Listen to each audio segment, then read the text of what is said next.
Many people begin work in Family Tree expecting to see or at least enter information on all their known relatives.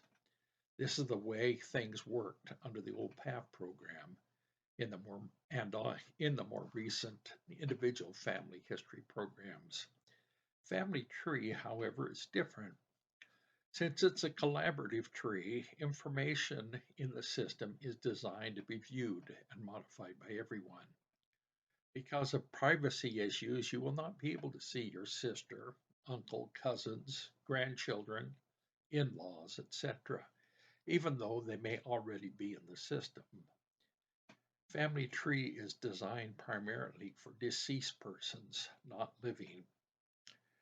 There are a couple of minor exceptions to not entering living people rule. They are first, when you need to link through a living person to connect to a deceased individual, add the living person. Second, when you are a member of the Church of Jesus Christ and created an account based on your membership number, you can see limited information on yourself, living parents and grandparents, current living spouse, and living children. All other persons should be invisible to you unless you entered the data on that person yourself. So what do I do with the information on my living relatives? Keep it in a separate personal family history database like Ancestral Quest, Roots Magic, Legacy, Ancestry, etc. Most of these have a free version.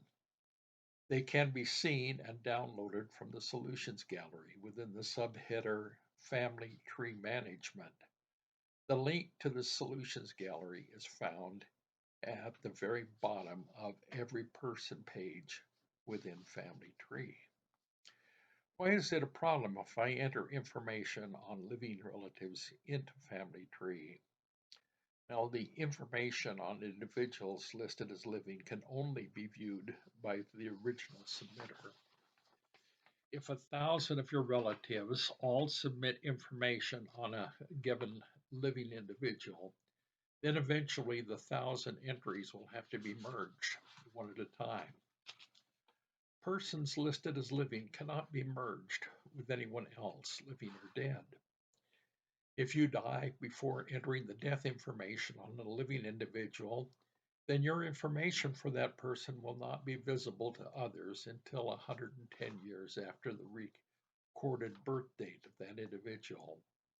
If you did not enter at least a year of birth, the data may never become visible to others. If I have a strong reason to believe that a relative is deceased, but do not yet have the death date, I can list that individual as living and continue to search family search records for the death information. Once I find evidence of the death, I can edit to change the living status in the person page for the individual to deceased and add the death information and attach the sources. The system automatically assumes that persons born more than 110 years ago are deceased, and the information on that individual is made public. If I discover that someone listed as deceased in Family Tree is really living, what can I do? You can send an email to familysearchsupport.com providing the name, ID number, the address where the person is currently living, your relationship to the person, and a request that they be hidden on Family Tree. Next problem, suppose my grandfather has died, but still appears as living in Family Tree. The system will not let me enter his death information. Why? Persons whose data was generated from the Church of Jesus Christ records can only be changed to deceased from modifications to those church records. The death is normally entered by the ward membership clerk. Contact him to have the data updated. If that doesn't work, send an email to familysearchsupport.com explaining the problem, attaching the name and person page ID number, a digital copy of the evidence of the death, and your relationship. Can I add sources and memories to a living person?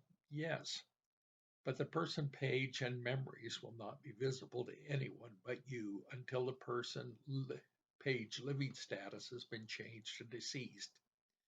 Because of this, it might be a very good way to store original birth and marriage certificates and stories for both you and for senior family members that you have access to in order to keep them from being lost at or near the time of death.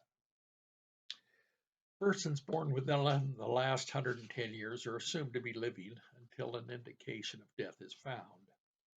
However, for persons born 75 years ago, half of them are deceased.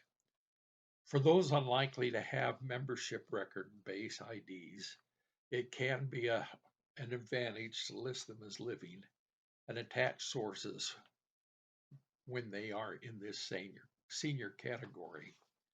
That way, the computer can search using name information and relationships, and sometimes find through record helps and other documents or person pages which match and provide death information. Be very careful in working with living persons in family tree. Don't break the law, tick somebody off, or create more work for those that follow. I'm going to stop it.